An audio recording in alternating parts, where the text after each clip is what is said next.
కేంద్ర ప్రభుత్వం ప్రవేశపెట్టిన బడ్జెట్‌కి సంబంధించిన విషయంలో ఏ విధమైనటువంటి అంశాలు ఉన్నాయి? ముఖ్యంగా రాష్ట్రాలకు సంబంధించి కేటాయింపులు ఏ విధంగా ఉన్నాయి అనే అంశాల మీద మనతో మాట్లాడడానికి CII Vijayawada zone chairman Ravindra గారు ఉన్నారు. మాట్లాడదాం. సార్, అంటే ఎలా చూడాలి బడ్జెట్‌కి సంబంధించినటువంటి అంశంలో ఎలా ఉన్నాయి కేటాయింపులు? గతంతో పోలిస్తే ఈసారి ఏమైనా కేటాయింపులు పెరిగాయి? ఏ ఏ రంగాలకు ప్రాధాన్యత ఎక్కువ ఇచ్చారు?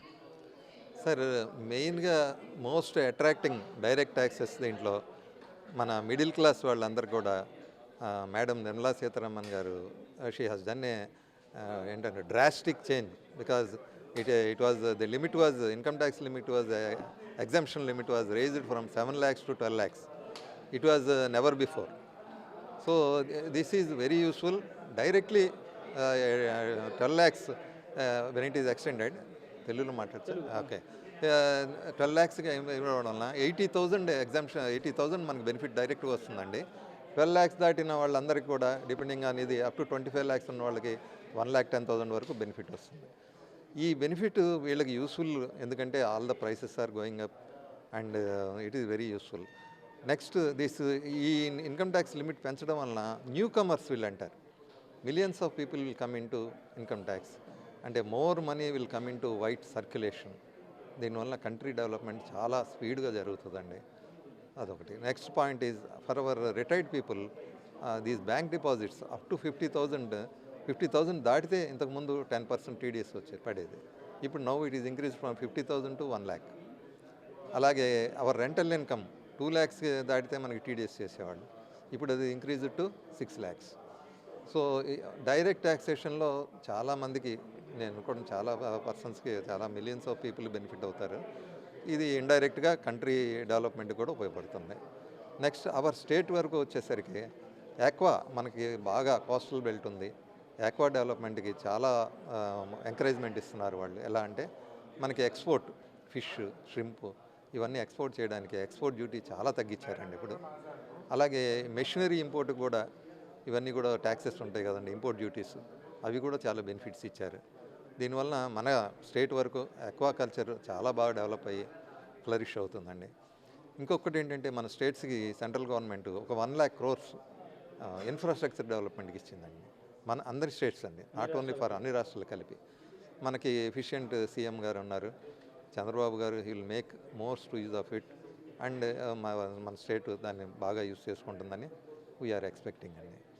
So next thing is government is encouraging apparels అంటే ఇప్పుడు leather industry, chappals, all bags, అన్ని లెదర్ ఇండస్ట్రీని బాగా ఎక్స్పోర్ట్ చేయడానికి. అలాగే టాయ్స్ మ్యానుఫ్యాక్చరింగ్, ఇంతకుముందు చైనా మనల్ని డామినేట్ చేసేది. మేక్ ఇన్ ఇండియా, మనకి టాయ్స్లో చాలా మన పిల్లలు, ఇదంతా యూత్ చాలా ఎంతూసియాస్టిక్గా ఉన్నారు. వాళ్ళకి కనుక ఆపర్చునిటీ ఇస్తే కొంచెం ఎక్స్పోర్ట్ డ్యూటీస్ ఇవన్నీ కూడా తగ్గించి చేస్తున్నారు. చాలా డెవలప్మెంట్ ఇస్తున్నారు. అంటే encouragement loans, MSME loans, credit facility extend చేస్తున్నారు. 50 crores to 100 crores చేశారు ఇప్పుడు. అలాగే కిసాన్ క్రెడిట్ కార్డ్ స్కీమ్లో 3 to 5 lakhs క్రెడిట్ కార్డ్స్ ఇస్తున్నారు. ఇవన్నీ మనకు చాలా డెవలప్మెంట్ అవుతుందండి, యూస్ఫుల్ అవుతుంది. స్కిల్ డెవలప్మెంట్కి 500 crores ఇస్తున్నారండి. ఈ స్కిల్ డెవలప్మెంట్ సెంటర్స్కి చాలా అంటారు, వాళ్ళకి ఎగ్జామ్షన్స్ ఇవన్నీ ఇచ్చి డెవలప్ చేయడానికి సెంట్రల్ గవర్నమెంట్ ప్లాన్ చేస్తుంది.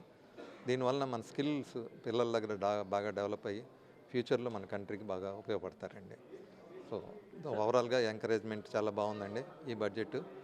సో మోడీ గారి ఆధ్వర్యంలో కంట్రీ బాగా ముందుకెళ్తుందని ఆశిస్తున్నాను. పారిశ్రామిక రంగంగా మనకి మీరు సిఐకి సంబంధించినటువంటి చైర్మన్, జోన్ చైర్మన్ గారు ఎలా ఉండబోతున్నారు? అంటే రాయితీల విషయంలో కానీ దానికి సంబంధించిన బడ్జెట్లో కేటాయింపులు ఏమైనా జరిగాయి?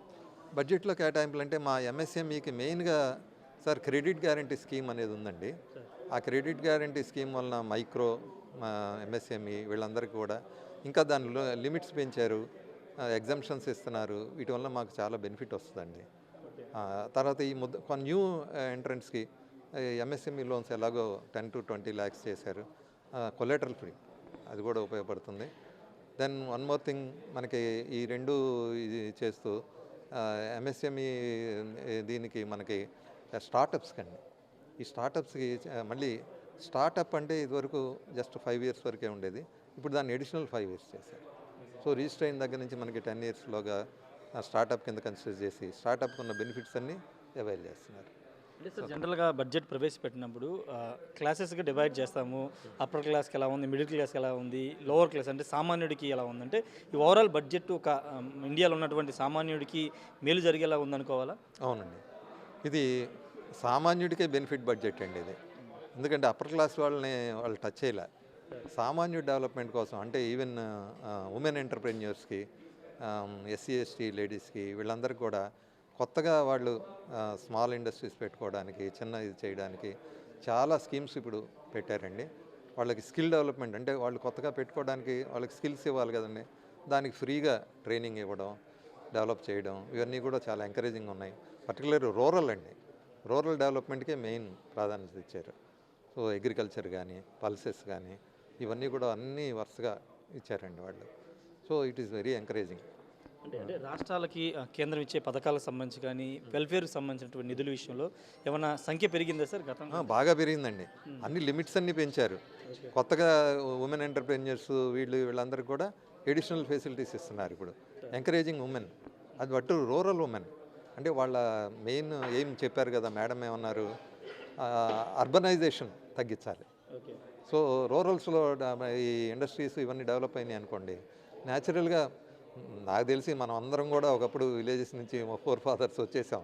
అక్కడ అగ్రికల్చర్ చేయలేక ఇదో ఒక స్లోగా ఇక్కడ డెవలప్ అయ్యాం. అలా ఉండకూడదు.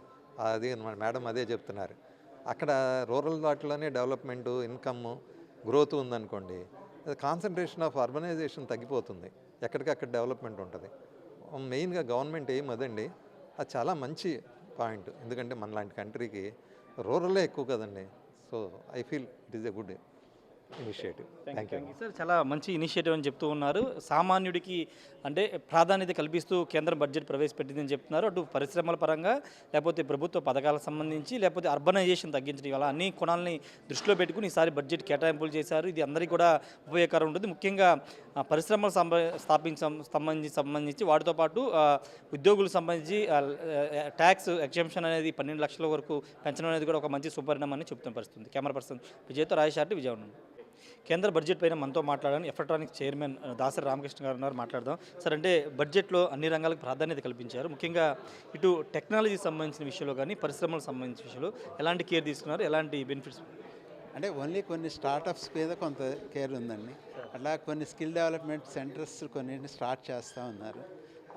అదర్ సైడ్ తీసుకుంటే ఓన్లీ క్రెడిట్ని పెంచడానికి స్కోప్ ఉంది. అంటే క్రెడిట్ అంటే అప్పు ఇవ్వడానికి స్కోప్ ఉంది. అంత తప్పితే ఐ డోంట్ థింక్ పెద్ద గొప్ప రిలీఫ్ కానీ గొప్ప ఇదేమీ నాకు కనపడలేదు.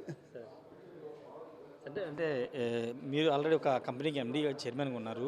పరిశ్రమలకి సంబంధించినటువంటి రాయితీల విషయంలో ఏమన్నా గతం కంటే మెరుగైన కనబడుతుందా సార్? అసలు రాయితీ యాడ్ మాట్లాడారు, ఏం లేదు కదా. ఏ ట్యాక్స్లో గురించి ఏం మాట్లాడలేదు. Everything stand still. ఏం చేంజెస్ లేవు. అంటే కొన్ని డిమాండ్స్ ఉన్నాయి, ఏమీ కూడా ఫుల్ఫిల్ చేయలేదు. అంటే లిమిట్స్ కానీ లేదా ఇంకో మల్టీ డైమెన్షనల్ ఛాలెంజెస్ ఉన్నాయి. ఎస్పెషలీ మ్యాన్ పవర్ కానీ లేకపోతే టెక్నాలజీ సైడ్ కానీ, ఆపర్చునిటీస్ డైరెక్షన్స్లో కానీ ఎక్కడెక్కడ ఉన్నాయి. అసలు డేటా లేదు ఇండియాలో. ఎక్కడ ఆపర్చునిటీ ఉంది, ఎక్కడ ఏం జరుగుతుంది, అసలు మనం ఎన్ని ఇంపోర్ట్ చేస్తున్నాం, మనకి ఇంపోర్ట్స్ ఇంత చేస్తున్నాం అనేది మాకు తెలిస్తే అట్లీస్ట్ మనం ఇక్కడ తయారు చేయొచ్చు. అంటే అటువంటి డేటా కానీ అటువంటి ఏమి పబ్లికేషన్స్ కానీ ఏమీ లేవు. అంటే ఇవన్నీ చాలా చేయాలి. డెవలప్ అవ్వాలంటే ఇక్కడ ఆపర్చునిటీస్ ఉన్నాయి. ఇక్కడ ఈ రేట్లలో మేము ఇతర దేశాల నుంచి మనం ఇంపోర్ట్ చేస్తున్నాం. లేకపోతే రైల్వేస్లో ఎంత కావాలి, లేకపోతే ఈ ఎయిర్పోర్ట్స్లో ఎంత కావాలి, లేకపోతే ఒక 5 ఏళ్ళు 10 ఏళ్ళకి కావాల్సిన రిక్వైర్మెంట్స్ని మాకు తెలవాలి. తెలిసినప్పుడు దాని మీద ఇన్వెస్ట్ చేయడానికి స్కోప్ ఉంటుంది. ఏది కావాలో తెలవకుండా ఏదో చేయండి అంటే ఏం చేస్తాం?